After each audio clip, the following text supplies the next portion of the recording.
Hi students, मैं अमित कुमार आज आप लोगों के लिए क्लास 12 की एल्किल हैलाइड जो कि यूनिट 6 है इसके बनाने की विधियां लेकर आया हूं। तो आइए देखते हैं दोस्तों एल्किल हैलाइड क्या होते हैं। तो आर और एक्स सूत्र के यौगिक एल्किल हैलाइड कहलाते हैं। आर जो होते हैं यहाँ पर आर बराबर आपको पता है कोई कार्बन श्रृंखला जिसमें एल्केन के साथ एक हाइड्रोजन निकल जाता है तो एल्किल बन जाता है। जैसे कि पहला हो जाएगा मेथिल, एक कार्बन का है तो मेथिल, दो कार्बन का है तो एथिल और तीन कार्बन का अगर है तो इसको हम प्रोपिल कहते हैं। दूसरी बात यहाँ पर हैलाइड क्या होते हैं तो दोस्तों इनको भी जान लीजिए। हैलाइड जो होते हैं वो हैलोजन परिवार के तत्व होते हैं जिसमें फ्लोरीन, क्लोरीन, ब्रोमीन और आयोडीन आदि लिए जा सकते हैं। एल्किल हैलाइड कहलाते हैं। तो एल्किल हैलाइड का सूत्र सामान्य सूत्र RX होता है। RX होता है। इनका सामान्य सूत्र CnH2n+1X होता है, अर्थात ये एल्किल समूह का सूत्र और ये हैलोजन समूह का सूत्र। तो आइए दोस्तों देखते हैं इनके एल्किल हैलाइडों के निर्माण की विधियां क्या क्या हैं। तो एल्किल हैलाइड बनाने की विधियां देखते हैं। नंबर 1 आज हम पढ़ेंगे एल्किल हैलाइड के निर्माण की विवेचन की विधियां। तो नंबर 1 हम विधियां देखेंगे। एल्कोहल से हम बना सकते हैं इसको। एल्कोहल लेंगे ROH। अब एल्कोहल आप ले सकते हैं मेथिल एल्कोहल या एथिल एल्कोहल ले सकते हैं। जब मेथिल एल्कोहल लेते हैं और इसमें HX का योग करवाते हैं, साथ में इसके प्रेजेंस में ZnCl2, अगर आपने X बराबर Cl लिया हुआ है तो ZnCl2 डालते हैं और ये निर्जल होता है, जो कि दोनों का मिश्रण क्या कहलाता है, ल्यूकोस अभिकर्मक कहलाता है। ZnCl2 प्लस HCl को हम ल्यूकोस अभिकर्मक कहते हैं। ये दोनों क्रिया करते हैं, इसका H प्लस में और ये माइनस में, ये ROH माइनस में R प्लस में टूटकर R और X अलग हो जाते हैं और बन जाता है यहाँ पर HOH या H2O भी कह सकते हैं इसको हम। तो ये हो गया एल्कोहल HX से क्रिया करके एल्किल हैलाइड देता है और जल बाहर कर देता है। दूसरी बात देखते हैं, अगर आप Br से क्रिया करवा रहे हो HBr से तो इसको सिर्फ हीट कर सकते हैं H2SO4 से डालकर, और अगर आप RI से क्रिया करवा रहे हैं, HI से क्रिया करवा रहे हैं तो आप डाल सकते हैं HI के साथ में। देख लेते हैं क्या होता है। ROH ले रहे हैं प्लस इसमें HBr डाल रहे हैं तो आप इसको H2SO4 दे दीजिएगा और ये गर्म हो जाएगा, H और OH अलग हो जाएंगे, RBr अलग हो जाता है, RBr प्लस H2O।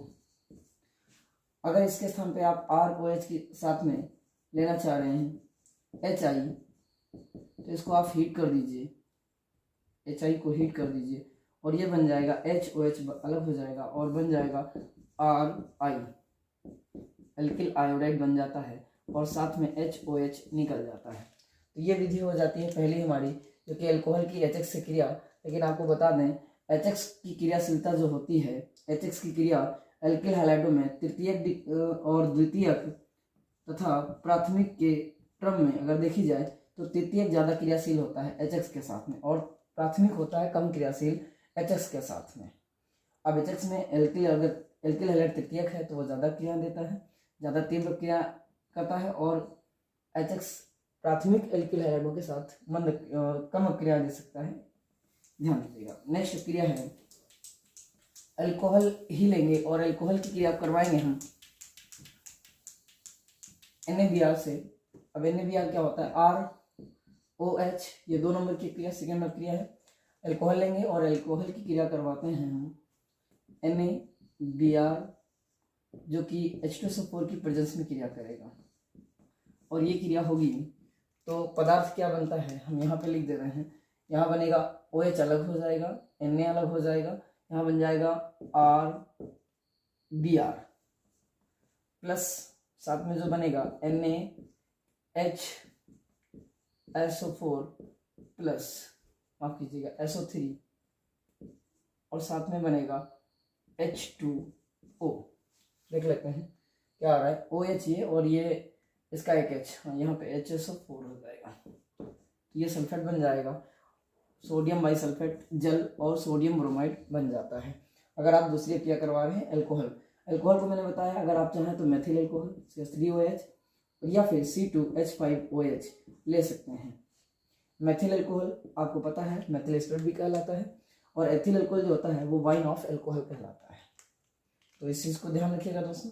अगली क्रिया तीसरी विधि क्या है, आप वीडियो को रिवाइंड कर सकते हैं। अगर आपको स्पीड तीव्र लग रही है तो थोड़ा हम मंद स्पीड में ले चल रहे हैं।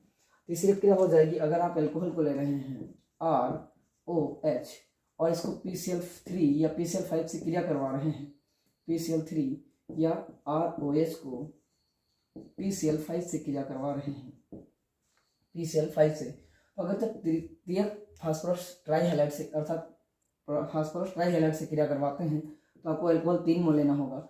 और आपको पता है यहाँ पर फिर OH जो होते हैं रिमूव होते हैं, 3H और 3O रिलीज होंगे और P के साथ चले जाते हैं, X तीनों यानी Cl तीनों R के साथ लग जाते हैं। तब इस कंडीशन में क्रिया RCl 3 मोल देगी और साथ में H3PO3 रिलीज करती है। इस चीज को आप ध्यान दीजिएगा। अब यहाँ पे ये पदार्थ क्या कहलाते हैं, एल्किल क्लोराइड हो गया और ये आर्थोफॉस्फोरस अम्ल होता है, आर्थोफॉस्फोरस अम्ल, इस चीज को ध्यान रखिएगा आपको। अच्छा, यहीं पर अगर हम बात करें तो ROH यानी अल्कोहल PCl5 से क्रिया करके क्या देता है, तो इसको भी देखिएगा। ROH PCl5 की प्रेजेंस में OH रिलीज हो जाते हैं, Cl यहाँ पर एक Cl आकर RCl बना लेता है, साथ में एक H और एक Cl HCl बना लेता है और बचा हुआ P और एक O और 3 Cl ये फास्फोरिल क्लोराइड बना लेते हैं। ये एल्किल क्लोराइड हो गया, ये हाइड्रोजन क्लोराइड हो गया और ये फास्फोरिल क्लोराइड हो गया, फास्फोरिल क्लोराइड। तो ये दोस्तों फास्फोरस के दोनों हैलाइड होते हैं और दोनों को आपको याद रखना होता है कि ये फास्फोरस का ट्राई हैलाइड होता है जिसमें 3 क्लोरीन 3 हैलाइड होते हैं। यहाँ पे आप PBr5 भी या PBr3 भी ले सकते हैं, PBr3 या PBr5 भी ले सकते हैं, उससे क्रिया करवा सकते हैं, तो आपका जो प्रोडक्ट होगा वो ब्रोमाइड प्राप्त हो जाएगा। नेक्स्ट क्रिया पे आते हैं दोस्तों, इसको इरेज कर रहे हैं और दूसरी क्रिया क्या हो जाती है उसको देखते हैं। ये 3 क्रिया आपने देखी, आज चौथी क्रिया है जो कि अल्कोहल से है और यहाँ पर हम लेंगे अल्कोहल का फास्फोरस हैलाइड से मैंने क्रिया करवा दी है। अब अगला होगा थायमिल क्लोराइड से क्रिया, R लेंगे OH लेंगे और इसको SOCl2 की प्रेजेंस में क्रिया करवाएंगे। ये SOCl2 क्रिया करता है प्रीडीन के साथ में, प्रीडीन की उपस्थिति में जब हम थायमिल क्लोराइड को क्रिया कराते हैं तो ये देते हैं क्या, ध्यान दीजिएगा, SO2 निकल जाती है, RCl है, ये Cl यहाँ से जुड़ जाएगा, एक RCl हो जाएगा और SO2 गैस निकल जाती है, SO2 साथ में HCl निकल जाता है, HCl, ये ध्यान रखिएगा। तो ये एल्किल क्लोराइड बनाने की ये विधि हो जाती है, इसमें ये फास्फोरिल क्लोराइड कहलाती है, आप कीजिएगा थायोनिल क्लोराइड, ये पदार्थ थायोनिल क्लोराइड कहलाता है, थायोनिल क्लोराइड। आप R की जगह पे मैंने कहा आप मेथिल या एथिल ले सकते हैं और इससे क्रिया करवा सकते हैं। मेथिल अल्कोहल CH3OH और एथिल अल्कोहल C2H5OH, इसकी क्रिया अगर आप करवाना चाहें SOCl2 से तो आप करवा के देख सकते हैं, प्रोडक्शन आपका वही होने वाला है जो कि यहाँ पर हुआ है, एल्किल हैलाइड बनेगा, एल्किल क्लोराइड। और इसमें भी आप यहाँ पे मेथिल लिया है तो मेथिल बनेगा, एथिल लिया है तो एथिल बन जाएगा, आप करवा के देख सकते हैं क्रिया को। माध्यम भी वही होगा, प्रीडीन माध्यम होगा, क्रिया गर्म करी जाएगी, पदार्थ को गर्म करेंगे तब क्रिया होगा और यहाँ पर भी प्रीडीन और गर्म करके उत्पाद बना सकते हैं, आप वो देख सकते हैं। तो वर्ग के रूप में आप इसको कर सकते हैं।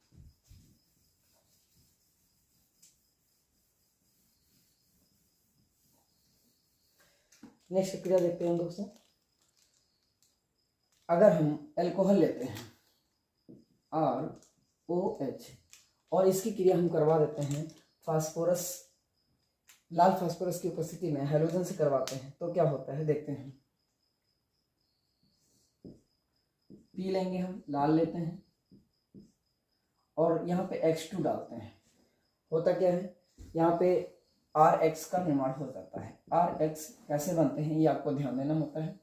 R आप कई मोल लेते हैं, जहाँ की अगर हम चाहें तो 6 मोल ले सकते हैं, जैसे कि हम यहाँ पे I2 ले सकते हैं, I2 देख सकते हैं आप, तो 6 मोल ROH plus 2P plus 3H2 हम ले सकते हैं, 3H2।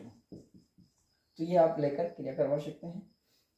3H2 लेंगे, क्या हो जाएगा, यहाँ से आप देख सकते हैं OH रिलीज हो जाएगा, ये इसके साथ जाएगा H3PO3, 6 मोल है, 6 हाइड्रोजन और 6 ऑक्सीजन और 6 हाइड्रोजन, 2 फास्फोरस से क्रिया करेंगे, ये बनाएंगे R की बात करें, R 6 मोल है और ये X इसके साथ में आ जाएंगे, RH बन जाएगा, प्लस ये P 2 है तो 2P, और आपको पता है S 6 हैं, O भी 6 हैं, H भी 6 हैं, O भी 6 हैं, तो ये बना लेंगे 2 मोल S3PO3। आप देख सकते हैं 3 दूनी 6 हाइड्रोजन यहाँ और 3 दूनी 6, ये इसका इधर गुणा कर सकते हैं, जो पदार्थ जितना होता है उसका सामने वाले पदार्थ से गुणा करके आप पता कर सकते हैं कितने परमाणु उसके मौजूद हैं। तो ये आर्थोफॉस्फोरस हम जो कि पहले भी बना चुके हैं, और ये आपका एल्कोहल टूटकर फास्फोरस के लिए करके हाइड्रोजन के साथ एल्किल हैलाइड बना देता है।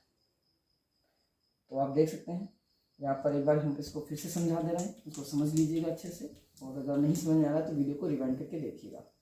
हम ले रहे हैं 6 मोल ROH, इसमें 6 R हैं, 6 O हैं और 6 H हैं, इसको 2 फास्फोरस अर्थात 2P, और ये फास्फोरस लाल होती है, ये ध्यान रखिएगा, ये लाल फास्फोरस होती है, और इसको क्रिया करवाएंगे 3X2 से। X2 हमारा यहाँ पे Cl2 या Br2 हो सकता है, इसकी क्रिया हम करवाएंगे तो हमारा पदार्थ क्या बनेगा, ये हाइड्रोजन 6 के 6, ये हाइड्रोजन R से जुड़ जाएंगे तो 6RX बन जाएगा, साथ में P2 हैं तो P और 6 ऑक्सीजन, ये वाले 6 ऑक्सीजन और 6 हाइड्रोजन जो कि H3PO3 के रूप में आएंगे, तो 2 मोल H3PO3 बन जाएगा, 2 मोल H3PO3 अर्थात फास्फोरस अम्ल बन जाता है। ये आपका पदार्थ हो जाता है। ये क्रिया हो गई आपकी, जो कि लाल फास्फोरस और H2 की प्रेजेंस में क्रिया हो रही है। तो आपने देखा मैंने एल्कोहल से कुछ क्रियाएं करवाई और उससे हमने एल्किल हैलाइड बना लिया है। ये कुछ क्रियाएं थी। और इसके बाद हम देखेंगे कुछ एल्कीनें हैं जो एल्कीनें एल्किल हैलाइड देती हैं। तो ये एल्कीन कौन कौन सी हैं और एल्कीन कितने प्रकार से क्रियाएं देती हैं, तो ध्यान दीजिएगा दोस्तों। एल्कीनों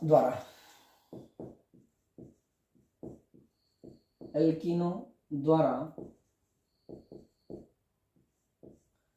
एल्किल हैलाइड का निर्माण, RH का निर्माण, ध्यान दीजिएगा दोस्तों। यहाँ पर आपको थोड़ी समस्या आ सकती है लेकिन फिर भी देखते हैं। तो एल्कीन क्या होती है, कार्बन कार्बन के बीच में जब डबल बॉन्ड होता है तो इसको एल्कीन कहते हैं। बाकी इसकी जो भी संयोजकता है, चतुस्संयोजकता आप कार्बन की पूरी कर लीजिएगा। यहाँ H है, यहाँ H है, यहाँ H है और यहाँ पर भी H है। अब यहाँ पर अम्ल हैलाइड जानते हैं आप, H और X को कहा जाता है। ये जब जुड़ते हैं तो ये आपको पता है ये प्लस में और ये माइनस में आकर जुड़ जाता है। इसमें ये बॉन्ड टूट जाएगा तो एक बॉन्ड प्लस में और एक माइनस में जाएगा। ये H एक से जुड़ेगा तो आपको पता है अगर यहाँ पर आ रहा है, ये अगर माइनस में है और ये प्लस में है तो ये H यहाँ जुड़ेगा और X इस वाले कार्बन पर जुड़ जाएगा। तो क्या बन जाएगा, ये CH3H3 हो जाएंगे। यहाँ पर एक बॉन्ड बचेगा और ये C और ये 2 H, एक H हम इधर लगा दे रहे हैं, एक इधर लगा दे रहे हैं और यहाँ पर X लगा दे रहे हैं। तो ये एल्किल हैलाइड बन जाता है जिसको हम कहेंगे CH3CH2X। आप देख सकते हैं इसको हमने लिख दिया है CH3CH2X। ये आपका एल्किल हैलाइड बन जाता है। लेकिन यहाँ पर एक शर्त आती है कि एल्कीन आपकी कैसी है। हालांकि यहाँ पे जो मैंने एल्कीन ली है, इसको एल्कीन के बारे में हम जरा आपको बताना चाहेंगे। यहाँ पे आपके लिए 2 नियम कार्य करते हैं, एक होता है मार्कोनिकॉफ और एक एंटी मार्कोनिकॉफ नियम। तो अभी इसको मिटा के हम अब ये क्रिया आप रिवाइंड करके देख लीजिएगा। बाकी एंटी मार्कोनिकॉफ और मार्कोनिकॉफ के लिए हम आगे बढ़ते हैं। तो अगर सममित एल्कीन है, ऐसी एल्कीन है जिनमें कार्बन कार्बन को बराबर रूप से डिवाइड किया जा सके, बराबर बराबर 2 भागों में डिवाइड कर सके, इधर का पार्ट भी और इधर पार्ट भी, ये सममित एल्कीन कहलाती है। सममिति एल्कीन। लेकिन अगर कार्बन में यहीं पर CH3 CH double bond CH2 अर्थात प्रोपीन हम ले रहे हैं तो ये एक असममित एल्कीन है, अर्थात इसको डबल बॉन्ड के साथ में तोड़ने से अगर यहाँ पे हम इसके बराबर दो भाग कर रहे हैं तो यहाँ पे बराबर भागों में नहीं बट रहा है, इसको असममित एल्कीन कहते हैं, असममिति एल्कीन। तो मार्कोनिकॉफ और एंटी मार्कोनिकॉफ नियम असममित पर लागू होते हैं, जबकि इन पर तो कहीं पर भी आप HX का योग करवा सकते हैं। तो HX का योग जो होगा, HX आपने अभी देखा H और X टूट कर ये प्लस में और ये माइनस में ये जाकर जुड़ जाते हैं, एक H कार्बन से जुड़ता है और ये वाला X किसी दूसरे कार्बन से जुड़ जाता है। लेकिन यहाँ पर ऐसा नहीं होगा, यहाँ पे मार्कोनिकॉफ और एंटी मार्कोनिकॉफ नियम चलता है। देखते हैं कैसे।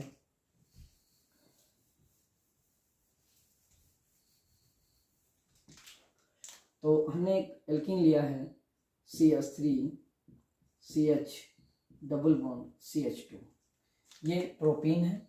अगर इसमें हम HX का योग करवा रहे हैं, HX अर्थात अम्ल हैलाइड, ये टूटेगा प्लस में और ये जाएगा माइनस में। अगर ये क्रिया कर रहे हैं तो मार्कोनिकॉफ कहता है, मार्कोनिकॉफ रूल क्या कहता है, मार्कोनिकॉफ रूल कहता है कि असममित एल्कीन पर, ये असममित एल्कीन है, असममित एल्कीन पर जो ऋणात्मक भाग होता है उस कार्बन परमाणु पर जुड़ता है जहां पर हाइड्रोजन की संख्या न्यूनतम होती है। तो हाइड्रोजन की संख्या न्यूनतम कहाँ देखेंगे वो भी आपको देखना है। जो डबल बॉन्ड होता है जिन दो कार्बनों के बीच में, उन दोनों कार्बनों के बीच में आपको देखना है कि किस नंबर कार्बन पर न्यूनतम हाइड्रोजन है। तो आपको दिख रहा है यहाँ पे 2 हाइड्रोजन है, यहाँ पर 1 है, तो X वाला पार्ट आकर न्यूनतम वाले पे जुड़ जाएगा और जो बचा हुआ दूसरा कार्बन है इस पर H आकर जुड़ जाएगा।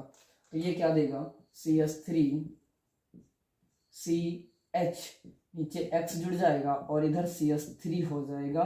ये भी एल्किल हैलाइड ही है, लेकिन ये आइसो एल्किल हैलाइड कहलाता है, या इसको 2 हेलो प्रोपेन कहते हैं। 2 हेलो का मतलब अगर यहाँ पे क्लोरीन है तो 2 क्लोरो प्रोपेन, अगर ब्रोमीन है तो 2 ब्रोमो प्रोपेन कहा जाएगा। तो इसको हम बोलते हैं iso propyl halide, propyl halide, ये ध्यान रखिएगा। अच्छा, तो ये तो हो गया Markovnikov rule. Anti Markovnikov rule क्या कहता है, अगर आपको मार्कोनिकॉफ रूल नहीं समझ में आया है तो वीडियो को थोड़ा सा रिवाइंड करिएगा, समझ में आ जाएगा। एंटी मार्कोनिकॉफ रूल क्या कहता है, असममित एल्कीन पर भी ये भी लागू होता है। हम कलर चेंज कर रहे हैं, यहाँ पर भी असममित एल्कीन ही ली जाएगी, जैसे CH3 CH, हम चाहे तो दूसरी भी ले सकते हैं लेकिन हम इसी को ले रहे हैं, CH3 CH double bond CH2।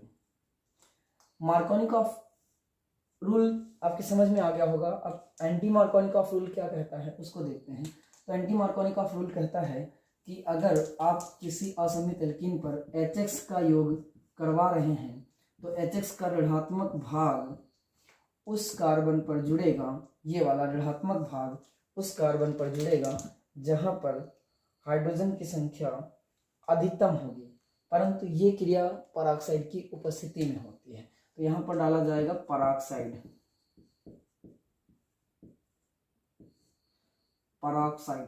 अब पराक्साइड कौन कौन से हो सकते हैं, तो हम पराक्साइड के लिए आपको बता दें, Na2O2 H2O2 BeO2 CaO2, ये पराक्साइड होते हैं। कैल्शियम भी पराक्साइड बनाता है। तो ये पदार्थ जब डालोगे तो पराक्साइडों की उपस्थिति में ये हैलाइड जो है X वाला भाग उस कार्बन पर जुड़ेगा जहां पर हाइड्रोजन की संख्या अधिकतम होगी। मैंने बताया उन कार्बनों को देखना है जिनके बीच में डबल बॉन्ड पाया जाता है, इधर वाला कार्बन को आपको नहीं देखना होता है। डबल बॉन्ड कार्बन की बात हो रही है तो इन्हीं दोनों कार्बनों को देखना है। तो हाइड्रोजन कहाँ जुड़ेगा और हैलाइड कहाँ जुड़ेगा, हैलाइड अर्थात HX का ऋणात्मक भाग उस कार्बन पर जुड़ता है जहां पर हाइड्रोजनों की संख्या अधिकतम होती है। ये नियम एंटी मार्कोनिकॉफ रूल कहलाता है। आप ध्यान से देखिएगा बनता क्या है, यहाँ पे प्रोडक्शन क्या होने वाला है वो भी देख लीजिएगा। तो आपको पता है यहाँ पे CH3 है पहले से ही, CH3 CH है यहाँ पर, और इसका एक बॉन्ड टूट जाएगा तो H आकर यहाँ पर जुड़ जाएगा, अर्थात ये CH2 हो जाएगा, और ये CH2 पहले से है, एक बॉन्ड बचेगा CH2 और X यहीं पर आकर जुड़ जाएगा, तो ये नॉर्मल प्रोपिल हैलाइड देता है। इसको कहते हैं N प्रोपिल हैलाइड।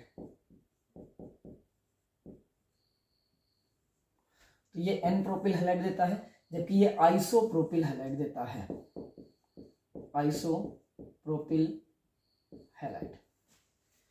तो दोस्तों ये हो गया मार्कोनिकॉफ और एंटी मार्कोनिकॉफ रूल। अब एक प्रक्रिया आपको देखना है, विनिमय क्रिया है।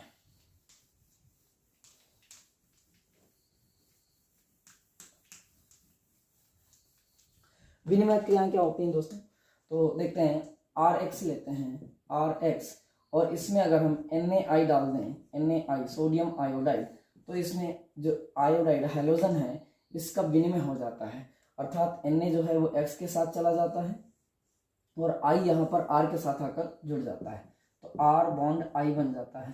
मैंने कहा आपसे R बराबर आप मेथिल लेकर देख सकते हैं, X बराबर हम आयोडीन के अतिरिक्त कुछ ले सकते हैं, जैसे कि फ्लोरीन या क्लोरीन। तो यहाँ पे हमने डाल दिया NaI और इसको क्रिया करवा दिया, गर्म कर दिया, तो ये NaCl बाहर हो जाता है, CH3I बन जाता है। तो ये क्रिया कहलाती है फिंकलस्टीन, फिंकलस्टीन क्रिया, या कोनॉन्ट फिंकलस्टीन भी कहते हैं इसको कोनॉन्ट फिंकलस्टीन भी कहते हैं, कोनॉन्ट फिंकलस्टीन भी कहते हैं। यह क्रिया एल्किल आयोडाइड बनाने के लिए जानी जाती है। अब ये एल्किल ब्रोमाइड है या एल्किल क्लोराइड है, उसको एल्किल आयोडाइड में बदल देती है, ये आप ध्यान रखिएगा। इसको फिंकलस्टीन क्रिया भी कहते हैं। इसी की जैसे एक और मिलती जुलती क्रिया होती है जिसको हम देख ही लेते हैं। तो यहाँ पे क्या होगा, यहाँ पे एल्किल हैलाइड होगा और यहाँ पर डाल सकते हैं हम AgF। इस बार हम NaX की जगह NaX की जगह पर Na के साथ में AgF का उपयोग करते हैं, जहाँ पे NaI के स्थान पर NaI सोडियम आयोडाइड के स्थान पर सिल्वर फ्लोराइड का उपयोग किया जा रहा है। तो यहाँ पर हम अन्य पदार्थों का यूज भी कर सकते हैं, जैसे Hg2F2 या फिर Cu2F2 का उपयोग कर सकते हैं। तो हम यहाँ पे AgF का प्रयोग कर रहे हैं। यह क्रिया इसमें R जो होगा प्लस में, X माइनस में, यहाँ से Ag प्लस में और F माइनस में। अब इनका विनिमय हो जाएगा, X जो है वो F के द्वारा रिप्लेस कर दिया जाएगा, तो R बॉन्ड F बन जाता है, अर्थात एल्किल फ्लोराइड बन जाता है, एल्किल फ्लोराइड, एल्किल फ्लोराइड बन जाता है। और साथ ही साथ Ag और X, AgX पदार्थ अलग हो जाता है। इसमें AgF कार्य में लाया जा रहा है, जबकि इससे पहले वाली क्रिया में NaI ये एल्किल आयोडाइड बनाने के लिए जानी जाती है और ये वाली क्रिया एल्किल फ्लोराइड बनाने के लिए जानी जाती है। आपको पता है ये वाली क्रिया कोनॉन्ट फिंकलस्टीन कहलाती है, जबकि ये क्रिया स्वेड्स क्रिया कहलाती है।